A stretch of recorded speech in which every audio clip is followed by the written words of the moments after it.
Hello everyone! Ngayon, ating aalamin o aaralin ang Windows XP. Alam ko naman na marami sa atin ay di natin alam o nakita itong OS na to. Kaya ating tatalakayin para malaman kung ano nga ba ang contribution nito sa pagtangat ng ating teknolohiya. Lalong-lalo na sa computer system o operating system. At ano nga ba ang history nito, bakit nabuo ang mga features nito. So let's go, simulan na natin. So ito nga ang sakop ng ating pag-aaralan. Ang ating tatalakayin o aalamin ang patungkol sa Windows XP. Una, operating system name. Kung ano nga ba ang nasa likod bakit nabuo ang pangalan ng Windows XP. Number 2, ano ang mga features o design na naidagdag sa Windows XP o ano yung mga naidagdag sa bagong OS ng Microsoft. Number 3, security settings and features. Gayon din sa security settings at features, ano yung mga na-improve sa kanyang security system para malabanan niya ang mga viruses o threat. Number 4, editions and hardware requirements.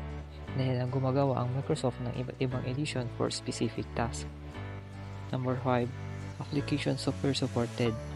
Ano yung mga recommended apps ang nasa Windows XP. Number 6, installation process and maintenance.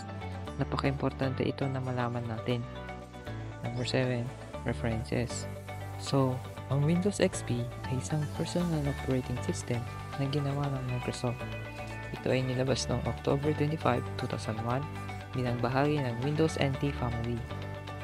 Ang XP o nangungulugang experience ay tumutukoy sa layunin ng Microsoft na pagandahin ang karanasan ng mga gumagamit. Isa sa mga dahilan kung bakit naging popular ang Windows XP ay pagsasama nito ng mga tampok mula sa Windows 9X series at mga professional na katangian ng Windows NT. Kilala ito sa pagiging matatag, madaling gamitin at compatible sa maraming hardware at software, kaya ito naging paborito ng mga pangkaraniwang gumagamit ng mga professional. Ang development ng Windows XP ay nagsimula noong late 1990s. Gusto ng Microsoft na pagsamahin ang matatag na sistema ng Windows NT at ang user-friendly na features ng Windows 95 at 98. Tinawag nila itong Whistler kasi habang ito'y dinevelop dahil sa Whistler, British Columbia nila ito dinevelop. Noong 1999, inanunsyo ng Microsoft na gagawa sila ng Windows XP.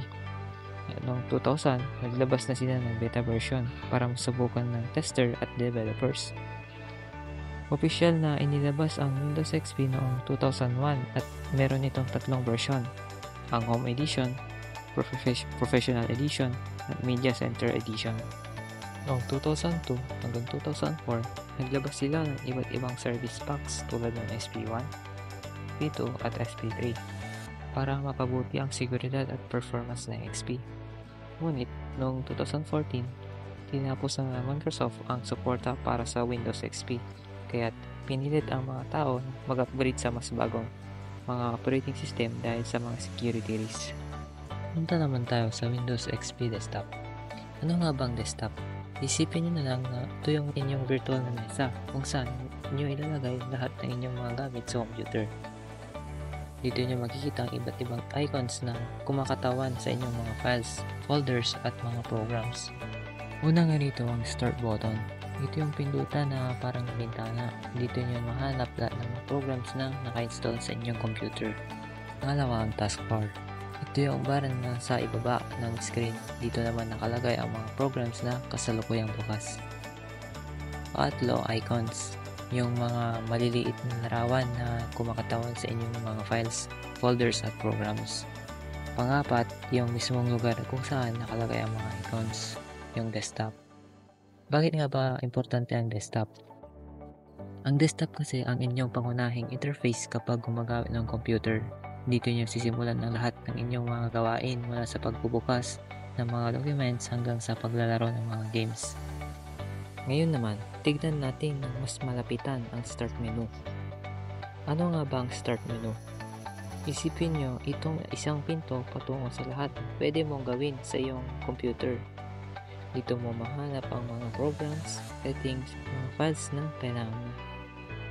Sa all programs, dito nakalagay ang lahat ng mga programs na naka-install sa iyong computer. Sa Documents, dito mo madaling ma-access ang iyong mga files.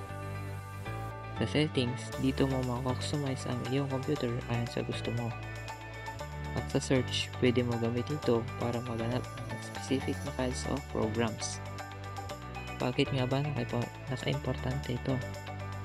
Napaka-importante ang Start menu kasi ang Start menu ang iyong pangunahing tool para mag-navigate sa iyong computer. Dito mo sisimulan ng halos lahat ng iyong mga gawain, kaya isang mahalagang bagay ito ang Windows XP. Isang mahalagang features din ng Windows XP na tumulong sa pag-secure ng ating computer ay ang firewall. Ano nga ba ang firewall? Isipin nyo na lang na ang firewall ay parang isang pader na nakapalibot sa iyong bahay. Pinoprotektahan nito ang iyong bahay mula sa mga hindi naasahang bisita. Sa kaso ng computer, pinoprotektahan ng firewall ang inyong computer mula sa mga nakakapinsalang programs na maaaring pumasok sa iyong sistema. Pero, paano nga ba gumagana ang firewall? Ang firewall ay kumokontrol sa mga papasok at lalabas na impormasyon sa inyong computer. Kapag may program na gustong kumonek sa internet, tinitignan muna ng firewall ang kung ligtas ba ito. Kung ligtas ay papayagan nito ang program na kumonek, pero kung hindi, haharangan nito. Napaka-importante ang firewall kasi bahagi ng seguridad ng inyong computer. Pinoprotektahan nito kayo mula sa mga virus, worms at iba pang mga malware na maaaring makapinsala sa inyong mga files at programs. Mahalaga itong panatiling naroon para masiguro ang kaligtasan ng ating mga datos. In terms of new features naman ng Windows XP ay mayroon siyang bago na iba sa nakaraang model ng Windows XP. Ito yung automatic updates nito. May features na automatikong nagda-download at nag-install ng mga update. Ito ay para masiguro ng inyong computer ay protektado laban sa mga bagong banta. Parang pagbabakuna lang ito ng mga computer natin, parang COVID-19. Pangalawa, User Account Control o UAC. Ang UAC ay naman ay isang features na naglilimita sa mga bagay na pwede ninyong gawin sa iyong computer. Para itong isang guardian na nagtatanong muna bago kayo makapasok sa isang lugar. Pinipigilan ito na ma-install ang mga program na maaaring makapinsala sa iyong computer na hindi kayo nagpapaalam. Pangatlo, yung Enhanced Encryption. Ang features na ito ay parang isang secret code na ginagamit para protektahan ang inyong mga importanteng files. Kapag nag-encrypt kayo ng isang files, tanging kayo na ang nakakabasa nito. Pangapat, Internet Explorer Security. Ang Internet Explorer Security ay ang default browser ng Windows XP. Pinaprotektahan nito kayo mula sa mga nakapinsalang websites na maaaring mag-install ng mga virus sa inyong computer. Minsan naman, tayong mga users humahanap tayo ng mga illegal websites para mag-download alam nyo na. Panglima, Security Center. Ang Security Center ay parang isang dashboard kung saan makikita natin ang status ng security ng ating computer. Dito natin makikita kung naka-on ba ang ating firewall, antivirus at kung nakaschedule na ang mga automatic updates. Kaya mahalaga na gamitin natin ang mga features na ito para masiguro ang kaligtasan ng ating mga datos. Halimbawa na lang, kapag nag-install kayo ng isang bagong program, maaaring mag-pop up ang UAC o tatanungin kayo kung gusto ninyong ipagpatuloy ang installation. Parang sa Android yung do you want to install this application? Yun yung function ng UAC. Ngayon naman, pag-usapan natin ang iba't ibang edisyon ng Windows XP. Parang madamit din na iba-ibang style at features ng bawat edition para mas bagay sa iba't ibang pangangailangan ng mga user. Dahil dyan, nakapag-isip din ng Microsoft bakit gumawa tayo din ng mga iba't ibang edisyon na may specific functionality o strength. At yun nga, mayroon 4 na pangunahing edition ang Windows XP. Ito yung Windows XP Home Edition, kung saan ito ang pinakamasimpleng edisyon at kadalasan ito ginagamit sa mga bahay. Perfect ito para sa mga pang-araw-araw na gawain gaya ng paggamit ng internet, paggawa ng mga documents, at paglalaro ng mga games. At pangalawa yung Windows XP Professional. Ito naman ang edisyon na ginagamit sa opisina at negosyo. Mas maraming features ito kumpara sa Home Edition, kayang kumonekta sa network at mag-manage ng maraming computer. Pangatlo, yung Windows XP Media Center. Ito ang edisyon na ginawa para sa mahilig sa mga multimedia. Mayroon itong exclusive features para sa pag-play ng mga music, movies at mga digital photos.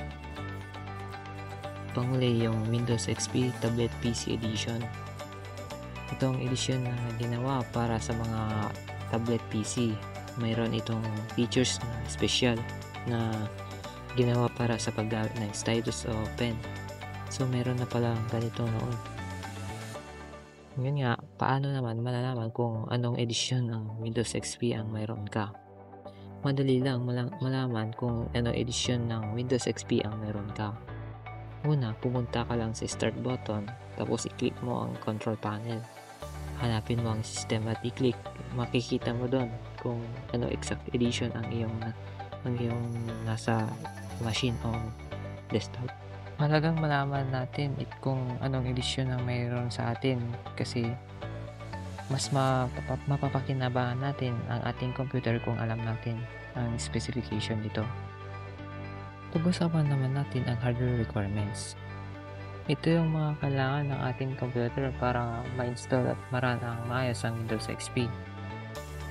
Kung ano nga ba ang hardware requirements? Isipin nyo na lang, ang computer ay parang sasakyan. Kailangan ito ng engine, gulong at gasolina para makapagpatakbo. Ganun din sa computer, kailangan ito ng specific na parts para ma-run ang operating system.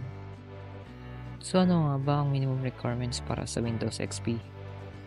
Number 1, processor. Ito yung utak ng computer. Kailangan mo ng processor na hindi bababa sa 200 MHz, pero mas maganda kung 300 MHz pataas. Number 2, RAM. Ito yung memory ng computer. Kailangan mo na hindi bababa sa 64 MB ng RAM, pero mas maganda kung 28 MB pataas. Ang baba no, ngayon GB na. Number 3, hard disk space. Ito yung storage ng iyong computer. Kailangan mo nang hindi bababa sa 1.5 GB ng free space. Number 4, graphics. Ito yung display ng iyong computer. Kailangan mo ng monitor na may resolution na 800 by 600 na o mas mataas pa. Number 5, optical drive. Ito yung drive na ginagamit para mag-read ng mga CD o DVD. Number 6, input devices. Kailangan mo ng keyboard at mouse para makontrol ang iyong computer. Number 7, internet connection. Kailangan mo ng internet connection para ma-update ang iyong Windows XP at ma-activate ito. Bakit importante ang hardware requirements? Kung hindi mo kasi ma-meet ang mga minimum requirements, maaaring hindi gumana o nang maayos ang Windows XP mo sa iyong computer. Maaaring mabagal ito, madalas mag-crash o hindi ma-open ang ilang mga programs. Kaya mahalagang malaman ang mga ito para masiguro na ang ating computer ay kaya na mag-run ng Windows XP at mga application ng gusto nating ma-download. When in terms of software supported naman ng Windows XP ay may mga application o mga programs na karaniwang ginagamit ng Windows XP o default na lang dun sa desktop. Isipin nyo na lang na ang Windows XP ay parang isang bahay at ang mga application naman ay parang sangkapan sa loob ng bahay na tumutulong sa atin na gawin ang iba't ibang gawain. So, ano nga ba mga sikat na application na ginagamit ng Windows XP? Una, yung Microsoft Office XP. Ito ang pinakamahalagang application para sa mga estudyante at mga professional. Dito mo magagawin ang iyong mga documents, spreadsheets at mga presentations. Pangalawa, yung Internet Explorer number 6 o Internet Explorer 6. Ito ang default web browser ng Windows XP. Ginagamit ito para mag-surf sa internet. Pangatlo, yung Adobe Photoshop CS. Ito naman ang pinakasikat na software para sa pag-edit ng larawan. Pang-apat, VLC Media Player. Ito ay isang free media player na karaniwang mag-play ng iba't ibang format ng video o audio. At number 5, pang-lima, WinRAR. Ito ay isang program na ginagamit para mag-compress at mag-extract mga files.